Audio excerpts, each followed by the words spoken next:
Shalom and welcome to another edition of Parsha Talk. I'm Rabbi Elliot Malman in Highland Park, New Jersey. Joining me here, my good friends, Rabbi Jeremy Kalmanovsky, Anshe Chesed, New York City, and Rabbi Barry Chesler in Long Island, Solomon Schechter Day School, Long Island. Hello, everybody. Hello, Elliot. A special shout out to our Chaverim and Machaneh Ramah, the Berkshires, who are playing this recording Erev Shabbat. Thank you for hosting us, and thank you for allowing us to share some Torah with the Ramah community. We miss you. We love you. We want to be there, and we want to be teaching you in person, but alas, we are here in our various places, and we're going to talk about this Parsha and this book. This book, new book, Devarim. It's a little different from all the other books of the Torah. I'm going to turn to my good colleague, Rabbi Barry Chesler. Can you tell us something about the character of this book, what makes this book different? And do you want to just highlight for us some of what some of the biblical scholarships has to say about this book? So, in no particular order, this is where it all ends. The Torah is going to come to a conclusion when we get to the end of this book, as is Moshe. He will come to an earthly conclusion as well, and that will set the scene for what follows, Nevi'im and Ketuvim, both literally and historically. So the scene is Moshe has gathered Bnei Israel, 600,000 fighting men strong, plus wives and children, and they are gathered around so Moses can, in a sense, talk himself to death. This is his last opportunity to teach Bnei Israel. And it's useful at this point to consider the roles that Moses has played previously in the Torah. He bursts on the scene once his birth takes place as a liberator. He kills the Egyptian. He settles a dispute, perhaps not so well, between the two Israelites. He liberates, in a sense, the daughters of Yitro. And that is the first part of his, and he leads Bnei Israel out of Egypt. While they're in the wilderness, I think it's useful to think of Moses as a shepherd. He is the leader guiding his flock as they look for both physical and metaphysical sustenance in the wilderness. But now he's in his final role. And it occurs to me, we call Devarim in Hebrew Mishneh Torah, the second law, which is the source of the Greek and Latin phrase Deuteronomian or Deuteronomy. But I think we could also pronounce it as Mishneh Torah, that Moses here is teaching Torah, that this is the Torah that Moses actually teaches, because these words that he's not going to get from God directly. We're not going to have Vaydaber Adonai Moshe Lemor, but this is Moses now talking. And this is the Torah that Moses teaches. He is going to review for the children of Israel their salient history. He's going to change the direction of the stories. He's going to improve perhaps the laws that have previously been given or provide more details. And then he's going to go up the mountain for the final time. Jeremy, I want to turn to you. I want to get give me if you're standing up in front of a class and you're saying, okay, welcome to this book, welcome to the book of Devarim, and and that's your prompt. Go ahead, tell me about this book. Okay, well, it's the fifth of the book. It's the fifth book. I like what Barry said. And who's got? He's Mishneh Torah. He's teaching the Torah, and you could say he's also like Mishneh in the sense of Vishinantam Levanecha, but he's also Mishneh. He's making some changes. And to me, what I, as a Torah student, what I really love and appreciate about Judaism, and I think this is true of the book of Devarim, for as befitting the prompt that you gave us. This is the book not of the people who are getting Vaydaber Adonai Moshe Lemor. This is not the book of God's presence walking before them with a pillar of fire by night and a pillar of cloud by day. These are people who, like us, have inherited something in the past and have to continue to make it meaningful. So to me, there's a line near the beginning of the parasha that says, "Ho'il Moshe be'er et Torah hazot lemor," and Moses proceeded to explain this Torah as follows. And that phrase "ba'er," which is like livarer, to clarify or to illuminate, also has the sound in the sense of a well. That Moses is opening up the well of the Torah. So I really love Moses's voice in this book as a Torah teacher trying to make sense of inherited experience. And he will make sense of Har Sinai. He will give the people some real preaching. Shema Yisrael, Adonai Eloheinu Adonai Echad. Listen, Israel, we have to keep faith with the oneness of God, the uniqueness and the oneness of God. He's going to give a bunch of new mitzvot. He's going to yell at them some, but he's also going to give them some terrific pep talks. This thing's not up in heaven. This thing's not across the ocean. It's very close to you in your heart and in your mouth. You can do this.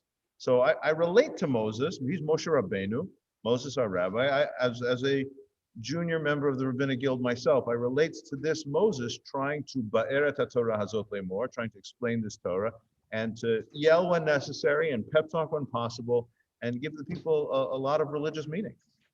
I want to answer the question too, which is that this book is about Moshe on the deepest level, and here I'd like to just stitch it back to Bamidbar, because obviously the editors of the Torah put it here to create another narrative and to connect it to what has gone before. What has gone before is that we've just had a recounting of all of their journey, and we had a very interesting sentence back in Parshat Matot where it says Nakom Nikmat Yisrael, or whatever, so avenge the Midianites for Israel, and then you're going to die.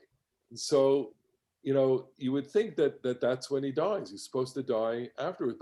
But here we have an entire book that takes about 3 hours to read.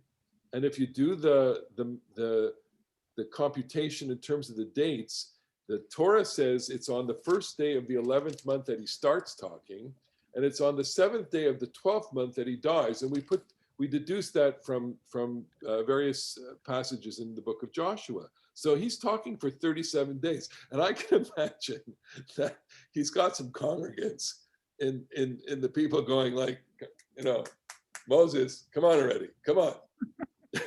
You've gone on already too long, but the central thrust of his speech is very basic, which is, I don't want to let go. I don't want to go. And I feel that's the driving tension of this book. Here's a man coming to terms with his mortality, with his end, and how is he going to leave this people? I think that's a vexing question, and that's the overarching question for this book. And therefore, all the things that both of you have said, apply within that rubric. That is to say, how am I going to readjust this society for its conquest of the land? Well, how are they going to constitute themselves? What are the basic teachings that they need to have, including love the Lord your God, and including the very end, choose life, which is the ultimate, teaching. And what am I going to give them that they can hold on to so that I could have some kind of life after my life? Barry. It's worth noting that the people have changed. It's an entirely new generation. There are only 2 people over 40 who are going to actually cross the Jordan, Caleb and Joshua. And while the children that left Egypt were under 20 are still alive, it's a whole new generation of adults. And it's interesting that here at the very beginning of the Parsha, we have a retelling of the story of the spies, which shifts the focus, but it highlights for us an essential feature of Bnei Israel. The story in Bamidbar is a story about people who are unable to go, the people who are not willing to take the step into the promised land with God's assurance that they will be victorious. The people that Moses is now addressing before they enter the land are ready to go. And they're waiting for him to finish so that they can choose life, because their life is going to be across the river. Unlike Moses is going to die on this side of the river, the people are going to live on the other side. So I just want I just wanted to conclude by noting that we've witnessed their transformation. Right. So let me pick up on that for a second, which is that there's a tremendous, in the reflection on the 40 years, Moses says to, the people reflecting on how the story had unfolded. We were at the mountain and God said, Bo Urshuat Haaretz, go up and inherit the land right away. And that mission gets deflected, and that enthusiasm has to wait for 40 years. And what you have then as another central theme of this book is the land and the great disappointment, tension, and envy that Moses has in not going there with the people. It's like Martin Luther King said in one of his last speeches, right? I've seen the promised land. I may not get there with you, right? And that's exactly what happens here. And that tension between, he knows that he's not going to go there with you, and he's filled with longing and he's filled with envy. And there's a little bit of anger too in him also. That's what's governing this book. That is one of the best things about this book, is that it is on a religious level. We remain all these years on Galut Jews. We remain exiled Jews, and this book is about the longing and the never arriving. I think one of the interesting features of Israeli Judaism is that they've arrived in a different way, and what I take to be a very productive gap between what we've attained and the sense that we're going someplace of classical Judaism throughout the centuries. It's harder to negotiate once you are in the land. I want to back up in the sense of reinforce what you just said about the book being about the land. Obviously, this is a book that is just about to enter the promised land that we just closed off last week, closed off Bamidbar with the wrestling with the people of Reuven and Gad and half of Menashe, who don't want to go. We can make a lot of money here on this side of the river, and they say in that fabulous little line to Moses, Moses, we're going to build cattle pens here and also some cities for our children. And Moses says to them, you're going to build the cities for the children and then the cattle pens. And one of the great innovations of Devarim, which is not, this now is, before we began recording, we were talking about the difference between interpreting religiously and interpreting historically. As a historical matter, one of the unique features of Devarim is the emphasis that there's one altar. There was only one altar. There cannot be local altars. You all have to have a relationship, a physically present relationship to a central national shrine. It never mentions the word Jerusalem. Maybe the book is actually even thinking of a pre-Jerusalem shrine like in Shiloh or something like that.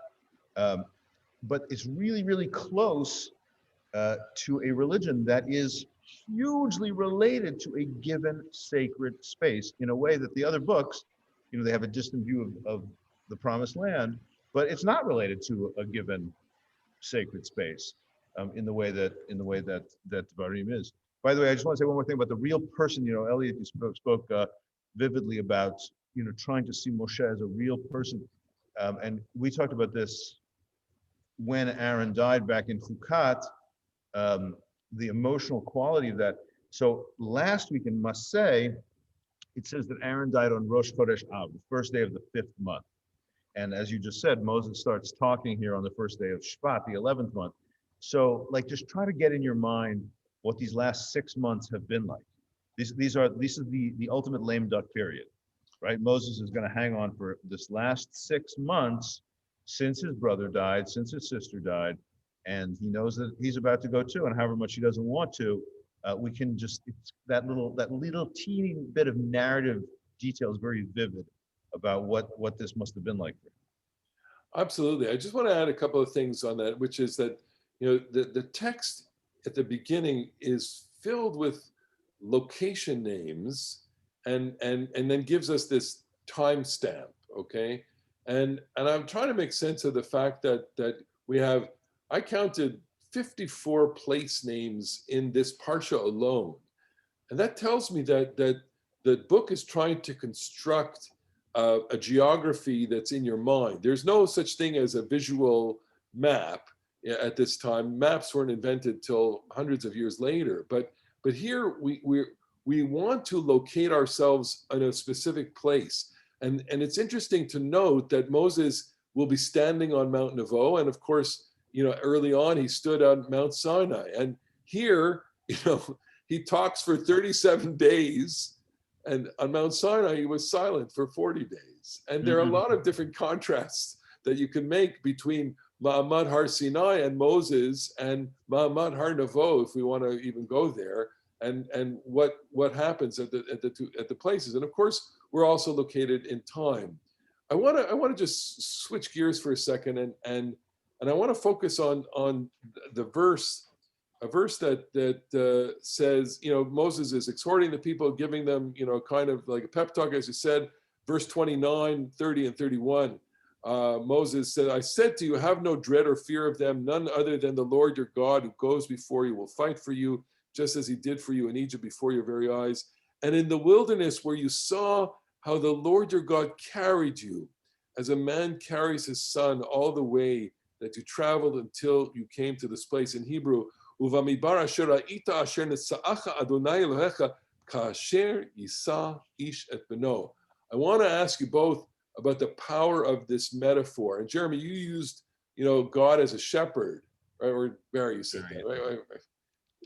What's the power of this metaphor? And I'm going to hint that we're going to connect this to the Haftara also. So Jeremy, take the metaphor question and God as the Father here, and what other metaphors are coming up in this? I don't exactly know how to answer that question. I mean, the parent metaphor is like pervasive in religion. God's Avinu Shabbat I personally feel as a human parent, I think like Freud loved to make fun of the parental metaphors in religion. We're all just frightened children, and we just invent this God we imagine will take care of us like a human parent. I actually feel like the power of the parental metaphor is for a parent more than towards a frightened child.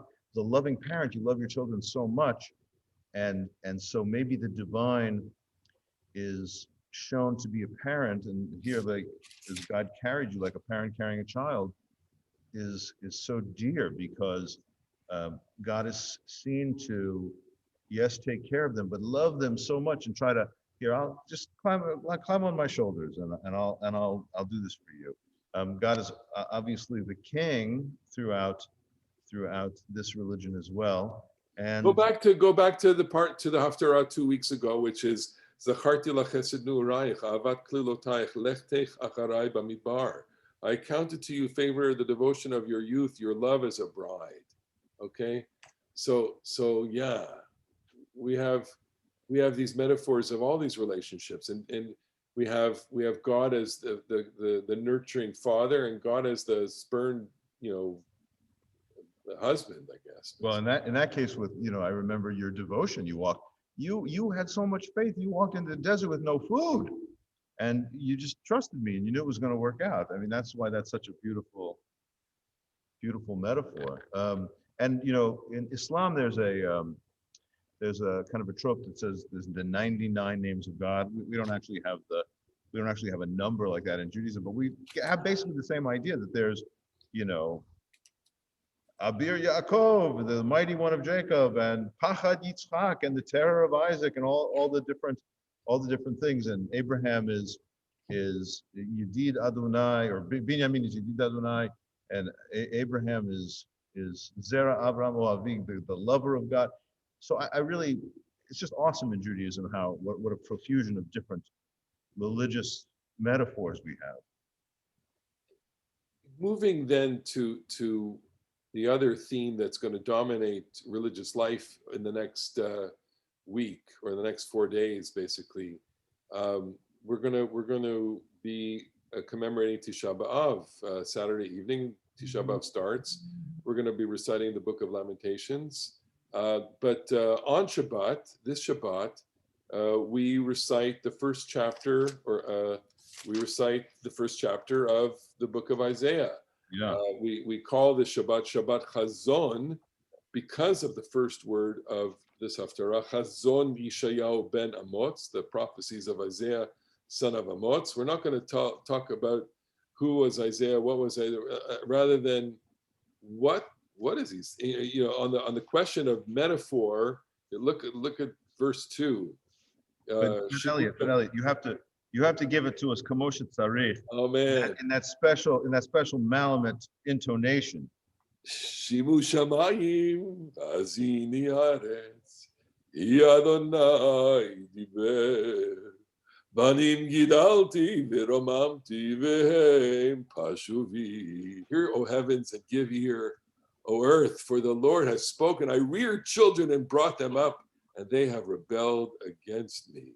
Oh. Rotten kids. So this is the greatest frustration of a parent, is that your children are going to be rebellious. And of course, it's on the one hand, that's just the nature of life, generations. On the other hand, it's gotta hurt. It's gotta be painful here. And here Isaiah is speaking in the name of God, saying it's painful. We have a picture of a God who's in deep torment over this, and then warning the people of what's going to happen, what the calamity is going to happen because of their abandonment. This whole idea of the people abandoning God and God abandoning the people, this is woven into our commemoration. I don't know if you want to reflect on that as far as Tisha B'av is concerned. Either of you, pick it up. Go ahead, Barry. Well, I guess here the people are rebels without a cause. And, it's striking that when you sing this to Echatrap, what came through to me is the great disappointment. It's not that the kids were rotten, although they were sinners, obviously, that's how they're described, but how disappointed God is in them, that they had this opportunity to do great things and they failed.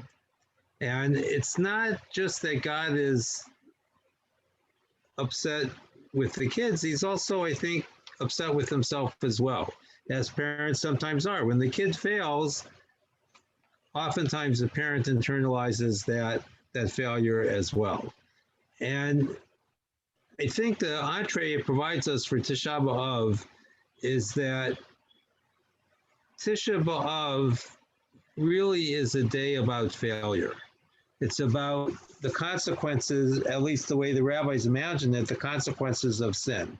Is that when we do the wrong thing, there is a consequence. And most of us are not really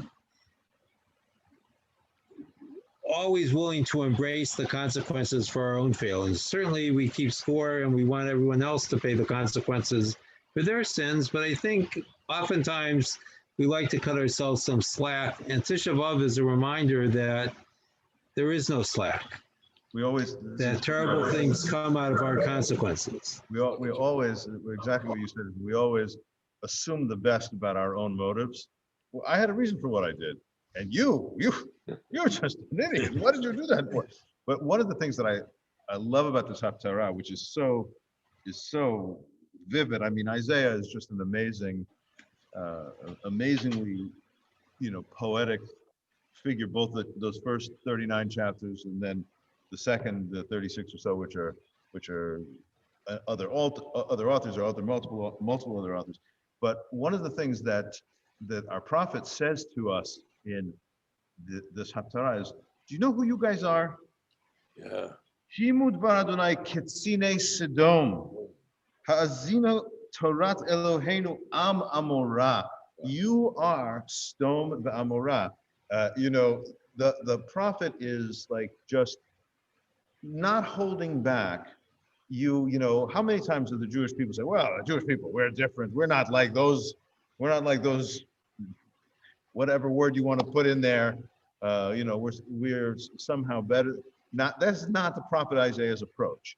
You are Sodom ve'Amorah, and you had better pay attention to the road that you're on. Otherwise, you're going to end up exactly like Sodom ve'Amorah. And the end of the Haftara is one of the paragraphs of the Amidah, a slightly different grammar, "Ve'ashiva shoftayich kivarishona v'yotzayich kivatchila," you can turn this baby around. You can turn this ship around, and then I will restore your judges. So when I daven the Amidah and I come to that paragraph, I always like to think about the Stom va'amorah portion beforehand. Like when you say, God, Hashiva shoftenu kivarishona, restore our judges as of old, you have to say, because right now we're kind of like Stom va'amorah if we don't turn this thing around. There are so many powerful themes in this Haftara. I think one of the themes that we particularly resonate with is intentionality and ritual, and here it's couched in terms of sacrifice, and you have Isaiah really in counterpoint to the whole book of Leviticus. You know, we enjoyed studying Leviticus this year with all its detail, and he says basically, I'm sated with burnt offerings of rams and suet of fatlings, blah, blah, blah. And then he says, I don't want this anymore. Incense is offensive to me. Bringing oblations is futile. New moon and Sabbath, proclaiming solemnities, assemblies with iniquity, I cannot abide. Your new moons and fixed seasons fill me with loathing. It's like, so all of these rituals that you are doing, you know, all this great enterprise, this great project of the temple doesn't mean much when you behave in a certain way. This is like saying, you know, you practice your religion, but you're really not living up to it. You're not living up to the ideals, the ethical ideals, the moral ideals, the ideals of justice. And I think that this is, of course, you know, one of the fundamental tensions within our religious life. A religion like ours, you know, makes certain demands of us in terms of our moral, ethical, and religious lives. And he's going for the jugular there. You know? Quite true, because listen, I believe in acts of worship. I believe in, you know, devotional practices. Obviously, I like to both. I personally like davening, and I believe that people's lives are enhanced, in general, communal lives and individual lives enhanced by acts of worship. But they just, it's an ever-present temptation to do the outer stuff and the performative stuff, you know, well, and to not live a life that is pervaded by that, and in fact, you know, to exploit people and be cruel to people, and you know, all of those social and ethical violations. But you know, I daven 3 times a day, or I go to mass every day, or I do whatever it is, you know, the religions call for. It ain't like that.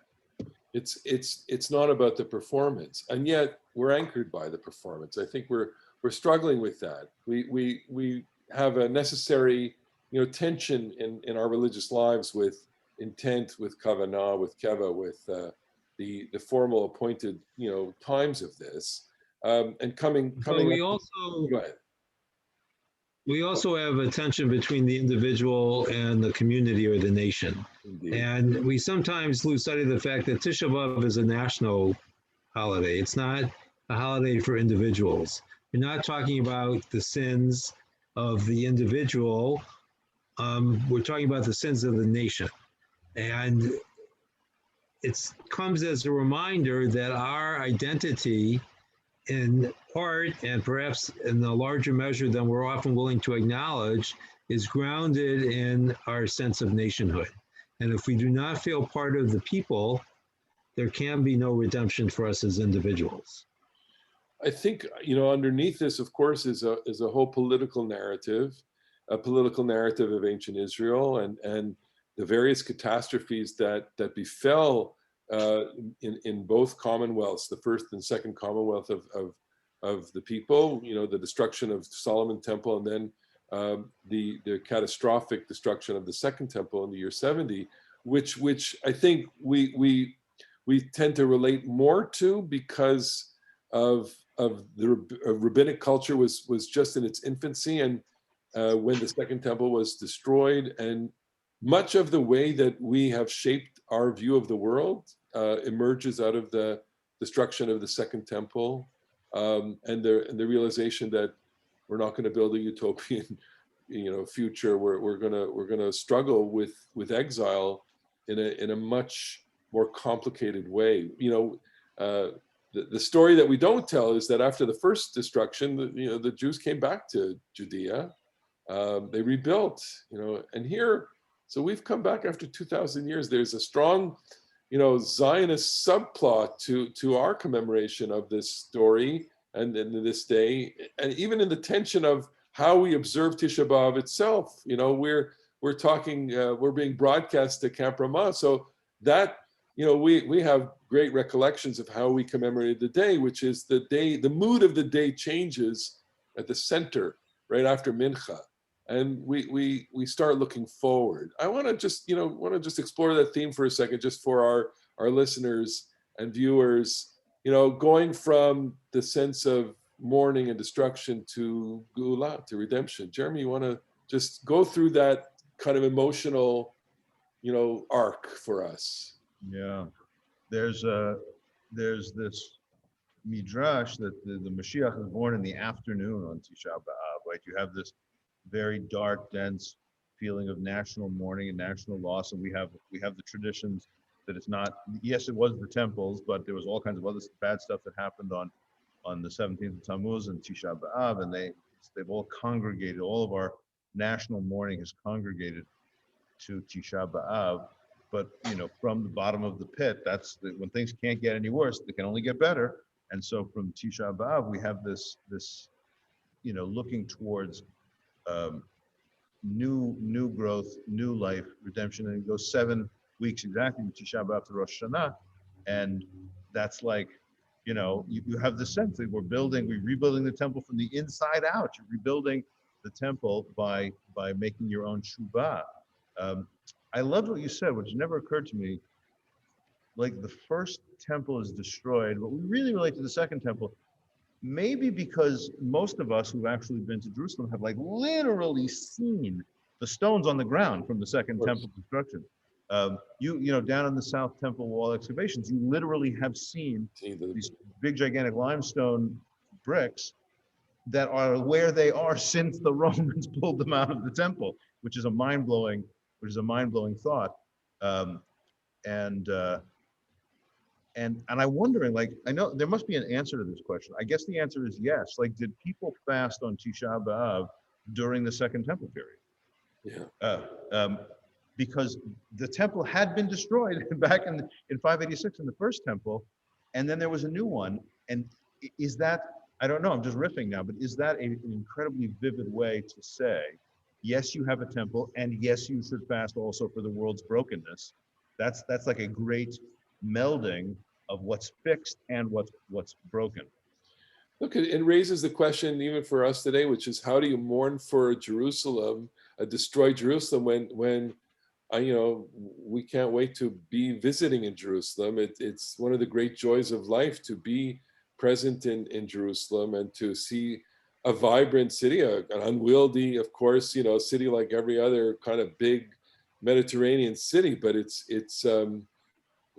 give me Friday afternoon in Jerusalem, and the only thing that comes close to it is Friday afternoon in Wingdale, New York, or Highland Park, New Jersey, or the Upper West Side of Manhattan, or Los Angeles. No, it doesn't come close. No, it doesn't come close. It doesn't. No, and that's the point. The point is that we have a restored Jerusalem, and yet we're longing for something even more, the Yerushalayim Shel Mala, the Jerusalem, the celestial Jerusalem. And part of what Tisha B'av means is always measuring the earthly Jerusalem with all its garbage and its internecine conflicts and real violence with an idea. It's interesting that it seems like we think about a third temple in the wrong way. Yeah. Most of the conversations that I've ever heard about the third temple is always about whether or not you favor a restoration of the sacrificial system, which of course is the heart of Sefer Vayikra. But what's missing is this idea that the temple is a Beit HaMikdash. It is a house of God. And what we should yearn for, and the loss that we should feel, is for the loss of God's home on earth. And it seems to me that that's a value that we can incorporate even today, even if we are not so keen to reinstitute the animal sacrifices. We still need to think about and contemplate what it means for God to have a home on earth. I think that's a great way to summarize both the Parsha and, of course, the Haftara and the calendar for us, this Tisha B'av. It's a good way to think about it, because part of the reflection that each one of us is going to do during the fast is to think about it, how each one of us and all of our communities and our Machaneh community can really provide a place for God to dwell among us on earth. It's a very moving Amen. question, a very beautiful, beautiful thought. We want to wish everyone a very meaningful, first of all, beautiful Shabbat. Have a wonderful Shabbat, a meaningful Tisha B'av. We want to thank you all. We got a lot of listeners and viewers. We want to give a big shout out to everyone. And there are lots of people all over the world watching us, even people we don't even know, and Jews and non-Jews. I've heard from some, and we welcome you. We welcome your reactions. You can write to us at Parsha, what was it? ParshaTalk@gmail.com. Parsha Talk, Parasha Talk. No, Parsha, I think. Parsha Talk @gmail.com. And soon we'll come out with the t-shirts, okay? And soon we'll figure out how to access those emails. Indeed. Anyway, we want to wish everyone Shabbat Shalom. Thank you so much. It's great to see you. Have a good Shabbat Shalom. Shabbat Shalom. Shabbat Shalom.